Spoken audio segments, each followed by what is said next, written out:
Hello les gars, j'espère que vous allez bien, moi ça va, on se retrouve pour une nouvelle vidéo sur ma chaîne YouTube. Aujourd'hui je vais vous raconter 3 anecdotes sur moi, que ce soit sur ma petite enfance ou quelque chose qui m'est arrivé il n'y a pas tellement longtemps, mais c'est des trucs assez croustillants, donc prenez de quoi manger, prenez de quoi boire, installez-vous confortablement et je vous laisse avec la suite. Première anecdote. L'histoire que je vais vous raconter c'est la plus récente des 3. Elle s'est passée pendant le confinement. Donc, faut savoir que je vis en Guadeloupe. Donc, pendant mon confinement, j'étais souvent dehors au soleil. Je profitais, je faisais des vidéos, je les postais sur TikTok parce qu'à cette époque, TikTok était en effervescence. Donc, moi, bien évidemment, j'essayais de faire des trucs drôles pour percer parce que mon but, c'était d'être connue, d'avoir des collabs, d'avoir plein d'abonnés, d'être une star. Je voulais ça, en fait. C'était mon but. Du coup, bien évidemment, j'ai fait une vidéo où je suis dans mon salon. Enfin, c'est pas vraiment un salon, c'est une terrasse. Mais du coup, je glisse au sol, je tombe, je rigole. C'était sur de la musique et tout ça. J'étais en mini short. Et je la poste en statut WhatsApp. Je la poste sur TikTok. Et je reçois un appel en fait. Bonjour, je vous appelle concernant votre vidéo TikTok. Du coup, je réponds. Là, c'est un gars qui me dit « Ouais, j'ai vu ta vidéo. On est une marque et tout ça. On vend des produits Nike, Adidas et tout. Et on aimerait bien que tu portes des vêtements à nous pour tes vidéos. Et comme ça, tu as des vêtements gratuits et tout. Et c'est une collab et tout. » Donc moi, j'ai dit « Ouais, écoute, et tout. C'est cool et tout. » Et je pense même pas lui demander d'où il a mon numéro. Genre, j'ai pas pensé. Et du coup, on parle. Et ça devient sérieux. Il me dit « Ouais, est-ce qu'on peut avoir ta taille ? Ce que tu portes comme t-shirt, ce que tu portes en short et tout ça. » Il m'explique un peu quel type de vidéo faudra que je fasse et tout ça. Et au bout d'un moment donné, le gars me fait « Bon, du coup là, faudra que tu mettes l'appel en mode vidéo pour que je puisse voir. » Voir quoi? Genre je comprenais pas. Et en fait, il m'a dit c'est soit ça, soit je peux lui envoyer aussi des photos et tout ça. Mais en gros, il voulait voir mon corps et tout pour la marque, pour qu'il puisse voir un peu mon gabarit et tout ça. Et là, je commençais à trouver ça bizarre. Et malgré mon ambition, je me rendais bien compte que c'est pas normal. Le gars, il voulait des photos de mon corps, il voulait des photos de mon corps en maillot. C'est une marque de sport ou de maillot, genre? J'ai paniqué. Du coup, je lui ai dit que ouais, je raccroche et tout. Et je trouvais ça trop bizarre et tout. Et le gars continue à me parler de ça. Du coup, moi, j'ai raccroché. J'ai pas attendu qu'il me dise au revoir, j'ai raccroché. Et après, il m'envoie des messages et tout ça, des audios et tout. Et voulait les photos. Et du coup, moi, au final, j'ai réfléchi. Et Dieu merci. Genre, je sais pas pour vous, mais vos parents vous ont déjà dit ouais, faut pas envoyer de photos, faut pas faire ci, faut pas faire ça. Et moi, j'ai pensé à tout ça. Et je me suis dit, c'est pas normal ça, faut pas. Du coup, j'ai rien envoyé. J'ai bloqué le gars. J'en ai parlé à mon copain parce que j'étais déjà avec lui. Enfin non, on n'est peut-être pas ensemble, mais genre on se parlait. Du coup, je lui en ai parlé. Tout, il m'a dit c'est pas normal et tout ça, patati patata, faut pas. Heureusement, j'ai pas fait. Dans tous les cas, j'allais pas faire. Mais son avis, ça m'a prouvé qu'il fallait pas que je le fasse. Et rendez-vous compte, en fait, ceux qui veulent devenir connus, ceux qui veulent des collabs, ceux qui veulent tout ça, faut pas rentrer dans n'importe quoi. Faut pas croire à n'importe qui. Quelqu'un qui t'appelle comme ça, c'est pas normal. On t'appelle pas comme ça du jour au lendemain, genre t'es pas Kimka. Genre on va pas t'appeler et dire ouais, t'as un contrat, non. Faut pas croire ça. C'est faux. Ils essaient de t'amadouer, toi, avec de l'argent, avec des marques, mais c'est faux. C'est faux. Du coup, là, on passe à la deuxième anecdote. Celle-ci, c'était un petit peu avant. J'étais au collège, vers soit 6e, soit 5e, soit 4e. Donc, c'était l'une de ces 3 années, mais dans tous les cas, j'étais une gamine, en gros. Donc, je peux pas vous dire où c'était, parce que je sais pas si je peux, en fait. Donc, je vais pas vous dire où. Mais en gros, c'est sur une île. C'est sur l'une des îles autour de la Guadeloupe, d'accord? Donc c'est parti. Alors moi, il faut savoir que quand j'étais au collège, je traînais avec des garçons chez qui j'allais. C'est 3 frères chez qui j'allais souvent. Ils avaient une piscine, on s'amusait de ouf et tout ça. J'allais dormir chez eux et tout, on était des gamins, on s'amusait de ouf. Ils vont très certainement se reconnaître s'ils voient cette vidéo. Je vais pas dire leur nom parce que je sais pas s'ils veulent que je le dise. Mais en tout cas, ces 3 frères, un grand qui était dans ma classe, un plus petit et un encore plus petit. Et il faut savoir que nos mamans s'entendaient bien. Donc un jour, elles ont décidé que on va aller sur cette île en week-end. Le programme, c'était moi, ma mère, mon frère, leur mère et les 3 garçons. Donc, on allait bien s'amuser tous ensemble. Du coup, arrivés sur l'île, nos mamans vont dans le gîte. Nous, on passe la première nuit. Tout va bien. Le deuxième jour, on rencontre un petit gars qui était beaucoup plus petit que nous. Mais genre, il était assez mature, il rigolait bien et tout, on l'a bien kiffé. Donc nous, on se dit, vas-y, on va traîner avec lui, il connaît les lieux et tout. Donc on traînait avec lui, il nous emmène et tout ça, on joue avec lui quoi, on est des enfants, on voulait faire connaissance. Et il faut savoir que ce jour-là, on passe devant une école, une maternelle, et on se dit, allons cueillir des mangues dans le jardin de la maternelle parce qu'il y avait un gros manguier. Donc on rentre dans la cour, on prend nos mangues et tout ça, et le petit, il nous montre en gros que les salles elles sont ouvertes. Donc nous on se dit cool, on ouvre les salles et on regarde et tout. Et c'était une salle d'art plastique la première qu'on a ouverte. Donc on prend de la peinture et on commence à peindre les mangues. Ensuite il y avait un tableau, j'ai pris une craie et j'écris bonjour les enfants. Avec ma petite écriture j'ai mis des cœurs à la fin et tout ça. Rappelez-vous de ça parce que ça ce sera important pour la suite. Du coup voilà, après qu'on ait fini tout ça, on remet tout à la place et on repart. Le temps passe et tout ça. Le soir arrive, on repasse devant cette école. Après avoir fait notre journée, on repasse là. Et du coup, les garçons, qui s'ennuient bien évidemment, décident de retourner dans cette école. Et moi, j'ai dit, non, faut pas. Moi, je leur propose de rentrer à la maison. Mais eux, ils ne veulent pas rentrer à la maison. Donc, moi, je me retrouve à partir seule. Je m'embrouille avec eux, bien évidemment. Puis, je rentre seule à la maison. Une fois arrivée, les mamans me disent, qu'est-ce qu'il y a? Moi, je taille dans ma chambre. Et du coup, voilà, la soirée se passe et tout ça. Les garçons rentrent et tout. Et voilà. Du coup, le lendemain matin, le soleil se lève, on décide, on va à la plage tous ensemble. Donc les mamans préparent leur sac de plage, nous on se prépare et on commence à marcher pour aller à la plage, on y va à pied.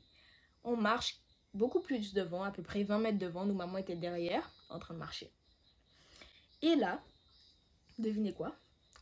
Une voiture de police passe devant nous et s'arrête, il baisse la vitre et nous demande, vous êtes en vacances ici? Ils nous ont demandé, vous faisiez quoi hier soir entre telle et telle heure et telle et telle heure? Et moi, au début, je me dis, et vas-y, faut pas dire là, on va finir en prison et tout. Et en fait, après, j'ai réfléchi, j'ai dit, mais en fait, si on ment à la police, c'est encore pire parce que ça se trouve, ils savent que c'est nous. Et si on ment, ça va écrire dans notre dossier et tout. Je pensais trop, genre, ça allait se passer comme ça. Et du coup, au final, je leur dis, ouais, on était à l'école et tout ça le matin et tout. Et après, les garçons, ils sont retournés de ça. Bref, en gros, on leur a dit ce qui s'est passé et tout. Et du coup, nos mamans, elles arrivent entre temps, ils nous voient parler à la police et tout. Du coup, elles viennent et tout. Et les agents leur disent ouais, à 13 h, rendez-vous au poste, à telle et telle adresse. Et en gros, qu'il faut venir. L'heure arrive, 13 h, on arrive au poste de police et tout. Et on va chacun passer un après l'autre dans la salle avec un agent qui écrit notre déposition en gros. Et en fait, en gros, ce que je ne savais pas, c'est que les garçons, quand ils sont retournés le soir, ils ont un petit peu saccagé l'école. Ils ont déchiré des feuilles, ils ont mis de la peinture sur les tables. Le petit là dont on parlait tout à l'heure, il a tagué un mur. Il a tagué un mur de l'école. Bref. Donc lui, il nous a causé des problèmes. Et en plus, c'était le plus jeune, du coup, il a rien eu. Bref. Et du coup, voilà. Après, mon tour, il passe. J'arrive et tout ça. Et la dame, elle me montre des photos. Elle me montre des photos, des mangues qui ont été peintes et tout ça. Et elle me montre le tableau où il y a une écriture et tout ça, ou avec des petits cœurs. Et elle me demande, ça c'est toi qui l'as écrit. Et du coup, je leur demande comment vous savez ça. Et elle me montre les cœurs. Genre, c'est comme si j'ai signé mon crime. Bref, du coup, je leur ai dit que oui, c'était moi. Je pensais trop, j'aurais un truc dans mon casier. Je me sentais déjà en mode, je suis prisonnière et tout, qu'ils allaient m'emmener et tout ça. Mais non, en fait.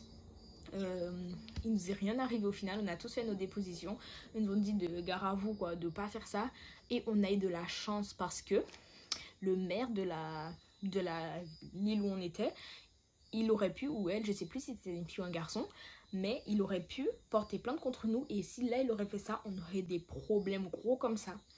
Et il a pas porté plainte parce qu'on était des enfants, il s'est dit non, on va pas leur faire ça et tout ça, et du coup heureusement, merci à lui. Et on n'a pas eu de problème. Donc maintenant, on passe à la troisième et dernière anecdote. Cette anecdote-là s'est passée quand j'étais toute petite, j'étais au CP.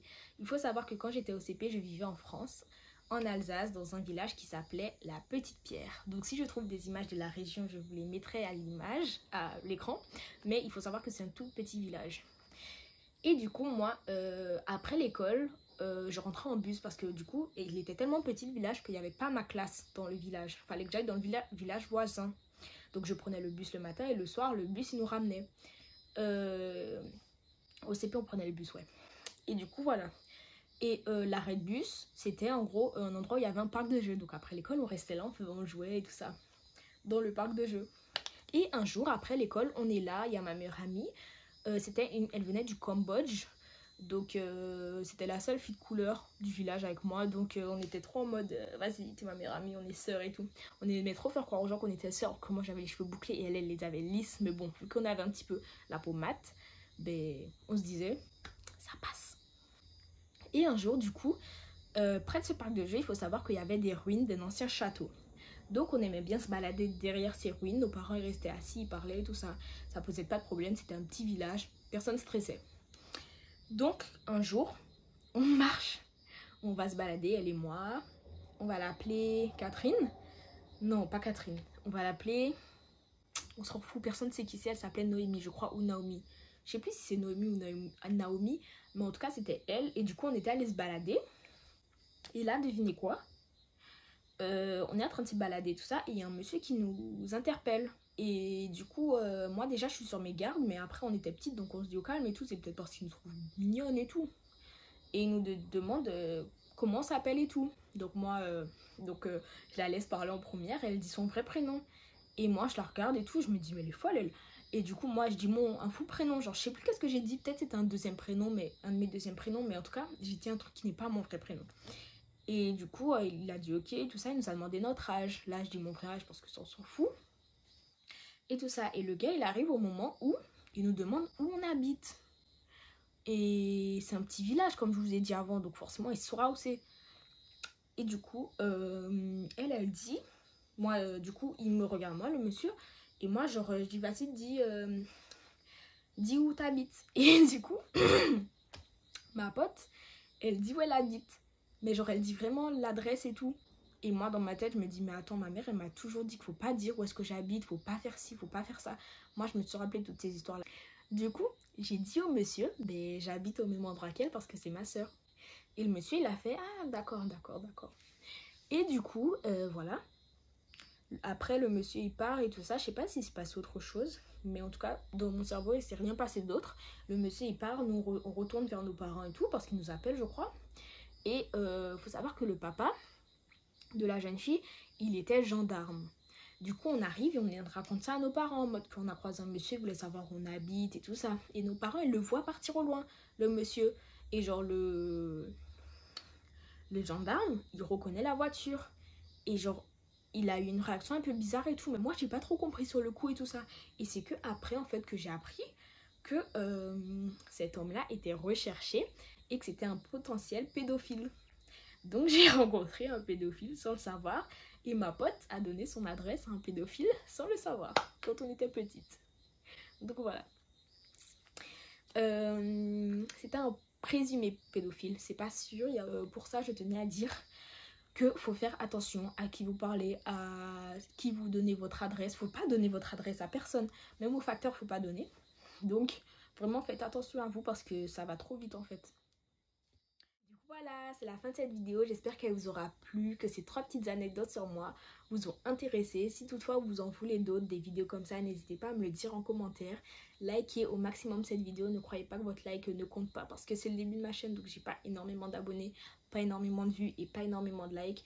Donc un j'aime, une vue et un abonné plus, ça fait toujours plaisir. Du coup voilà, j'espère qu'on se reverra prochainement pour une nouvelle vidéo. Bisous!